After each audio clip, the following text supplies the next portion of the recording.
any case I want y'all to watch and listen to, it is this case right here. A beautiful young 17-year-old girl calls 911 and tells them that there has been a murder-suicide inside of her home. She tells them that her ex-boyfriend broke into her family's home and brutally murdered her current boyfriend, and then takes her and tortures her for hours and hours and hours before sitting on her couch, telling her that he loves her and taking his own life. She tells 911 that she wants to talk to her mom. She needs to tell her mom what's going on. When police arrive, she tells police that there are 2 deceased people inside of her home. However, when police search the home, there are not 2 deceased people in the home. There are more. What would make a 19-year-old young man commit such a brutal murder? And the weapon he uses is unthinkable. Let's discuss the tragic details in this case right now.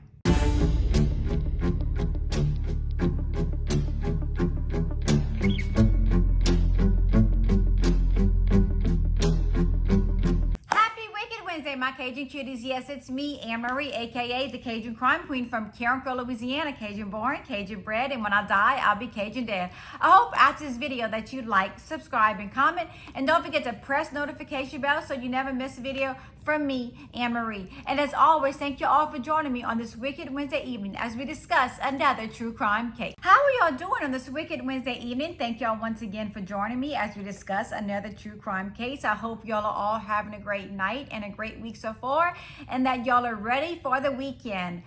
The kids are starting back at school, y'all. Can y'all believe that already? The summer is ending, but it's almost Halloween. And Halloween, as y'all all know, is my favorite holiday. My favorite holiday of all time is Halloween. So let's get ready for that. Today we are discussing an extremely disturbing case. And I had never heard of this case until I was on TikTok a couple of weeks ago, and I was scrolling through and I was shocked. I was like, oh my gosh, I have to cover this case. This is terrible. This is absolutely disturbing. Today we are traveling back to April of 2012 in Livonia, Michigan, which is about 20 miles outside of Detroit. A beautiful 17-year-old girl named Desiree Stefferfine was living in Livonia with her parents, Angela and David. She was beautiful, she was sweet, she was kind, she was outgoing, she was loving, she loved her family and friends, and she had high hopes of becoming a model. And she was a gorgeous girl. Her dreams were going to come true. She was about to finish high school and she was ready to start her modeling career. In 2011, Desiree started dating a man named Brian Douglas White. He was 19 years old. She was in love. At the beginning, their relationship was great. Everything was great. We all know how that is. You jump into a relationship, everything's great, everything's fun. You can't get enough of that person. Well, Desiree said things started to go downhill because Brian started to get very possessive. He always wanted to know exactly where Desiree was. He was very controlling, and she was tired of it. So she ended their relationship in 2012. She wiped her hands of it. She said she didn't want to be a part of this toxic, unhealthy relationship, and she was smart about it. How many 17-year-olds stay in a toxic relationship? We're young, we're in love, we don't know any better, and it just gets worse and worse. But Desiree just wiped her hands of it. She was done. She wanted to move on from it. Brian wasn't having it.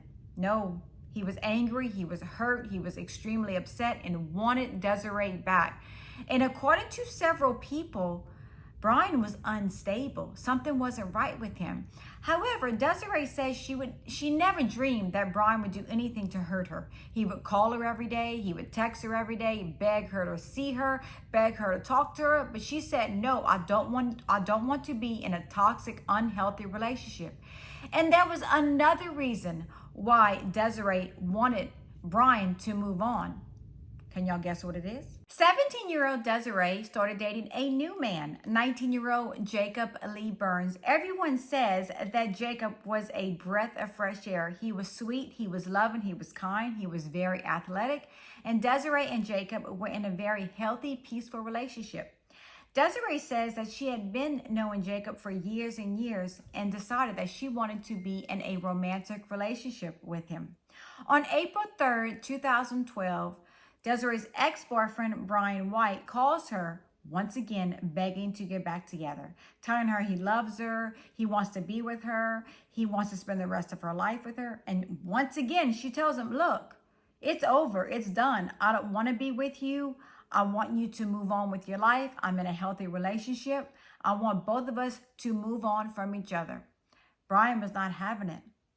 On the morning of April 4th, 2012, just before 8 a.m., Brian White entered Desiree's home. And this was a very, very sad, tragic day for Desiree as well as her family. Brian found Desiree sleeping in the bed with her 19-year-old boyfriend, Jacob Lee Burns. When he sees this, he brutally murders Jacob with an axe. An axe. This 19-year-old young man just murdered someone with an axe. He leaves the axe stuck in Jacob, grabs Desiree, and tortures her for hours and hours and hours. Over 4 hours, beating her, striking her in the head, trying to knock her out, throwing her on the ground, tying her up. She was terrified at this point. She says that Brian was trying to knock her out. She tells him, look, everything's going to be okay. Everything's going to be fine. Please stop doing this. Please don't hurt me. And he just won't stop. He just won't stop. She just lost her boyfriend. She knows there's nothing she can do to help her current boyfriend, that his life is gone, and she is just sitting there being beaten up for hours. She doesn't know what to do. She says that at this point, she feels that her ex-boyfriend, Brian White, is going to take her life, and she is sitting there not knowing what's going to happen next. This is a 17-year-old kid going through this. This is a young girl. I'm an adult in my 40s, and I couldn't imagine this happening to me. I couldn't imagine. I would be terrified out of my mind. And this is a 17-year-old young girl going through all of this. She just watched her boyfriend be murdered with an axe, and now she's getting beaten up for hours. All of a sudden, Brian White sits on Desiree's couch, looks at Desiree, and says, I love you, Desiree, and takes his own life with a firearm. Desiree is extremely hysterical at this point. It is now 12:20 p.m. She had just been tortured for over 4 hours. She grabs the phone, she calls 911, and she says, there's been a murder-suicide. There are 2 deceased people inside of my home. Please send help. The police ask her, is there anyone else in the home? She says no. She's hopping around. She can barely walk as she's been beaten for hours. She tells 911, I have to call my mom. I need to get in touch with her. She doesn't have a phone. She was picked up early this morning by one of her friends. I have to tell her what's going on. Desiree thought that Brian had entered the home after her parents left. However, when police arrive, they ask her, is there anyone else in the home? She says, no, there are 2 deceased people in my home. Police walk around the home, they search the home, and they find Desiree's mother, Angela, brutally murdered with an axe. Desiree didn't realize that before Brian brutally murdered her boyfriend, Jacob, he had walked into her parents' room and took the life of her mother with an axe. And Desiree didn't find out until she was at the hospital.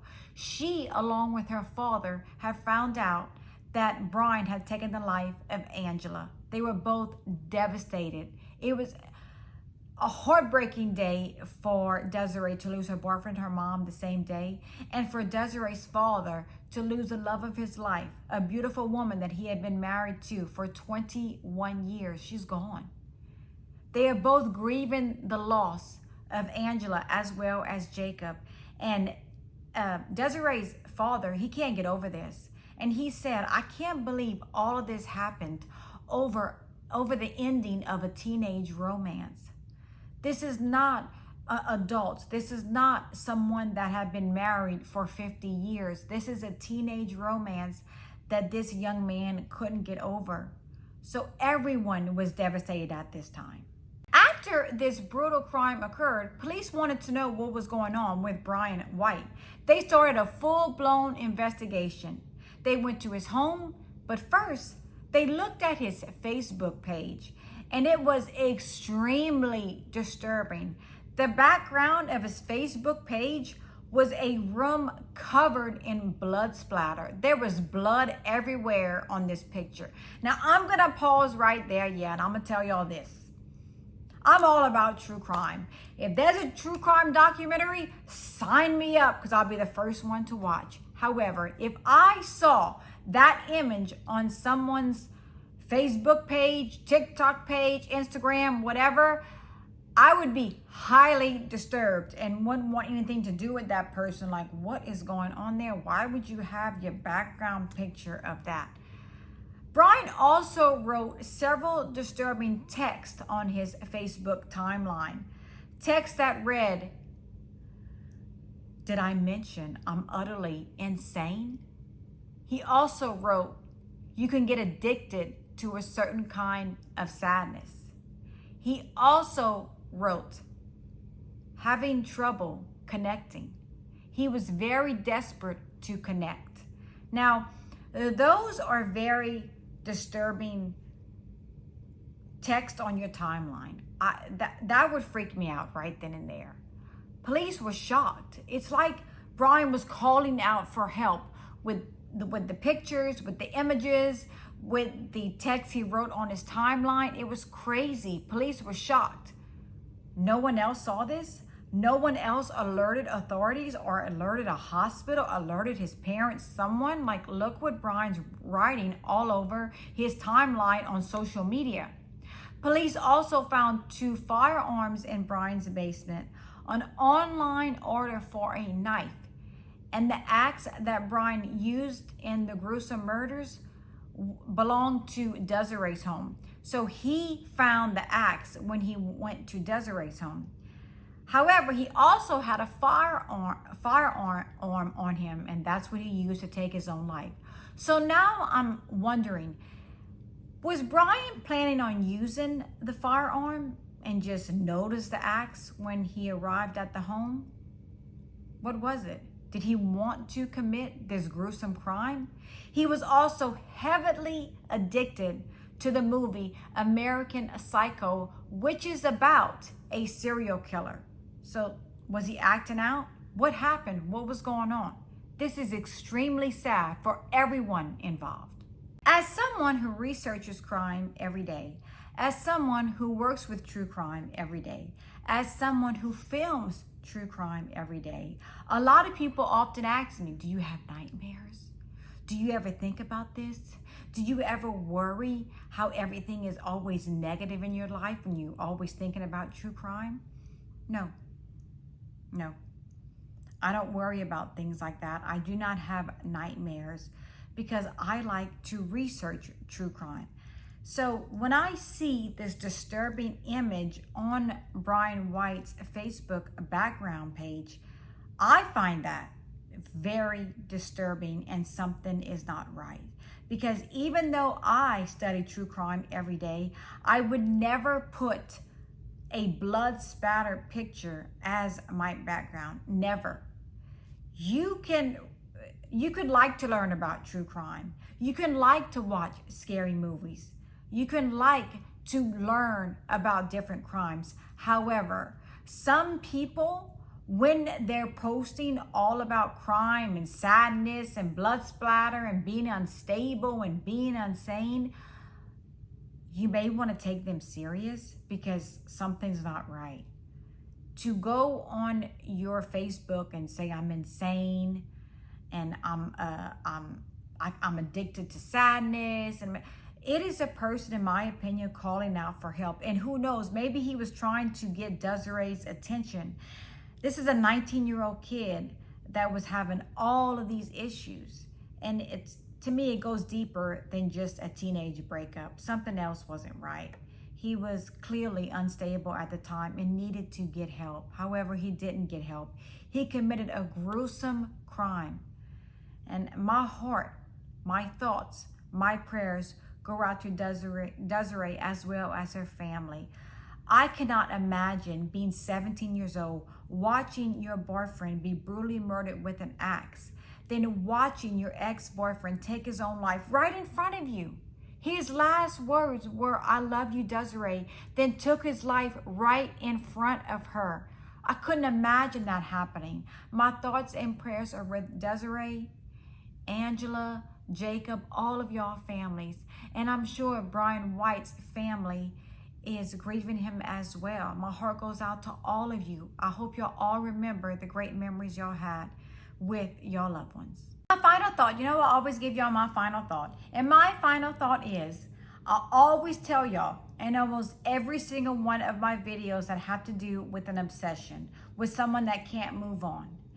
A person knows what's best for them. They know what's right. They know what's wrong. They know what's healthy. They know what's unhealthy. Desiree knew this was a very unhealthy relationship and wanted to end it. However, Brian did not want. There are so many fish in the sea. I know you think this heartbreak, this heartache is going to last forever, but it won't. Time heals all wounds. Time, love, and tenderness. I promise y'all. If you're having trouble getting over someone, each day will get better. Each day you will move on a little further and further and further. And one day you're going to meet the person that God wanted you to be with. So don't ever think that you have to resort to crime, ending their life, ending your life. Don't do something like that. And it seems to me, as I said earlier, that Brian was calling out for help, but no one helped him. No one. He thought this was the only way he can get his point across by taking 3 lives, 2 and his own. I couldn't imagine what everyone was going through at this time. And Desiree says that there were no red flags. It's not like he was beating her up every day, coming to her house, stalking her. None of that was going on. So this was shocking to her that he did all of this. Yeah, he was possessive, he was controlling, but it wasn't like this. She had never thought that he would commit such a gruesome, brutal crime. You have to be on a whole nother level to commit a crime. And then Brian committed this crime with an axe. You know how personal that is? I can't imagine. I cannot imagine this happening to anyone. Once again, my thoughts and prayers go out to Desiree as well as her family. I will keep y'all in my prayers every day. And as always, stay safe. Always be aware of your surroundings and always know that I'm here for each and every one of you. I hope after this video that you like, subscribe, and comment. And don't forget to press notification bell so you never miss a video from me, Anne-Marie. And as always, thank you all for the love and support. And for you, I am truly grateful. I will see y'all next week with more Cajun Crime Queen videos. And as always, I love each and every one of y'all. Y'all have a good night. Bye.